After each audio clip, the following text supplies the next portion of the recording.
बुंदेली के समय व मौसम का बोध कराने वाले शब्द। बुंदेलखंड के लोगों ने समय व मौसम का बोध कराने वाले शब्दों का विभाजन बड़ी बारीकी से किया है। ग्रामीणों की सजगता, पैनी व सूक्ष्म निरीक्षणी दृष्टि बुंदेली शब्दों में अभिव्यक्त होती है।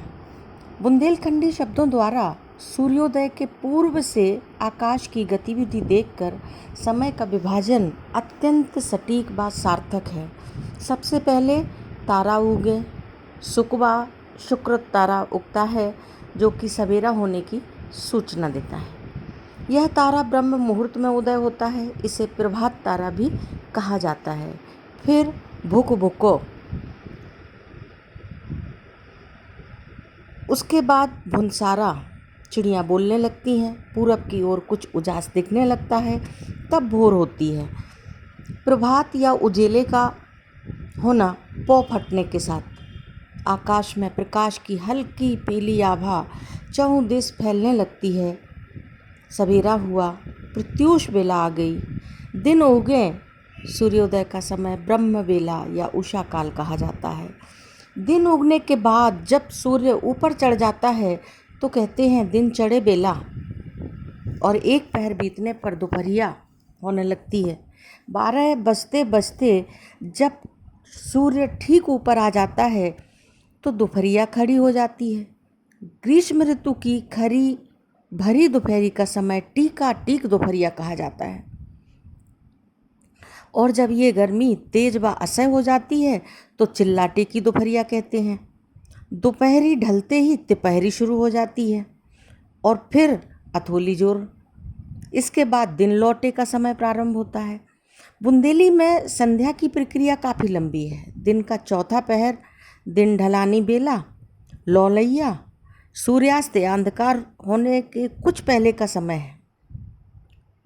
फिर संध्या का प्रतीक गोधूली बेला, झुटपुटो बेला। झुकमुक करते करते जब सूर्य छिप जाता है तो झुटपुटा होने लगता है। अथों की बेरा, जैन लोगों का भोजन का समय शुरू। दिन डूबे दिया बत्ती बेरा। इसके बाद ब्यारी की बेरा, रात्रि के भोजन का समय होता है। तारागण दिखाई देने लगते हैं। फिर गई रातें, रात क्रमशः गहराती है। रात भीजे में रात भीगने लगती है और गांव में पहले पहर के बाद सोता पड़ जाता है। अंधकार बढ़ता है, जिसे कहते हैं मछिया दुदरियानो, सूता पड़ानी। रात साए साए करने लगती है। एक आध जगह दरवाजे पर लालटेन भुक भुकाती रहती है। आधी रात या निशीथ बेला का बोध तंत्र मंत्र चोरी जगाने वालों को ही अधिक होता है। रात्रि के 3 बजे के बाद भुनसारी रात का समय है। फिर दिखा दिखो प्रारंभ होता है।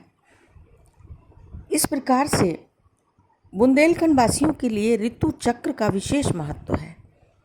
वर्ष का पहला चौमासा गर्मी चैत बैसाख जेठ आषाढ़, दूसरा चौमासा सावन भादों कुंवार कार्तिक, या इसे पावस भी कहा जाता है, चतुर्मास भी कहते हैं। अंतिम चौमासा शीतकाल का अघन पूस माओ फागुन। ऋतुओं की गिनती 6 ऋतुओं पर आधारित होती है, जैसे बसंत, ग्रीष्म, वर्षा, शरद, हेमंत और शिशिर। कृषि कार्यों के लिए फसल काटने के लिए चैतुआ अपना विशेष स्थान रखते हैं। जेठ आषाढ़ खेत की तैयारी और बागवानी के लिए, भदवारा वर्षा के लिए तथा कुंवार कार्तिक नई फसल की तैयारी के लिए प्रसिद्ध है।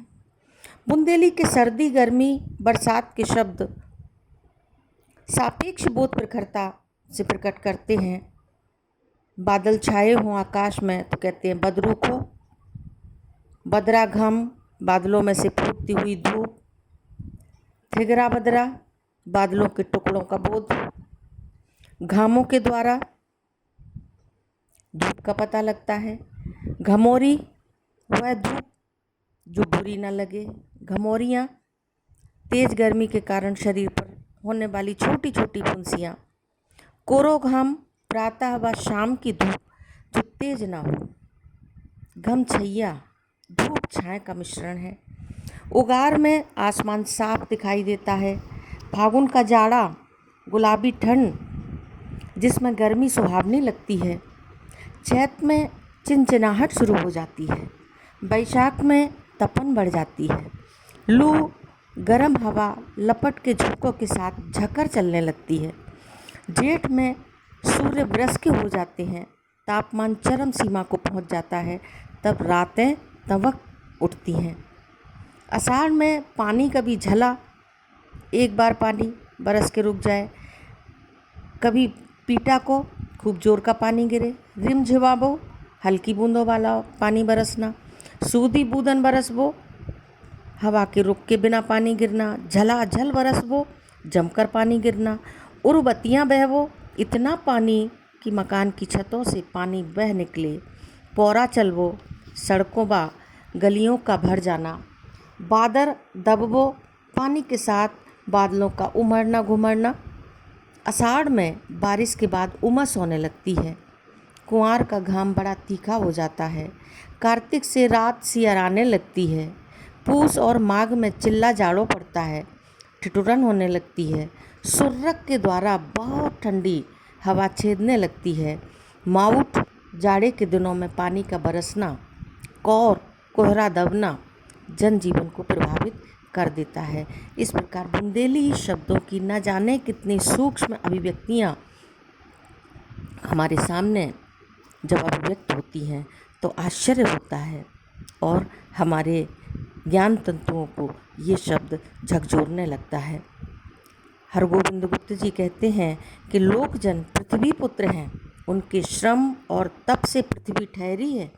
लोकजन की सजगता, पैनी बुद्धि, हित अनहित को ताड़ लेने वाली सहज वृत्ति की जितनी चर्चा की जाए उतना कम है। जय बुंदेलखंड, जय भारत।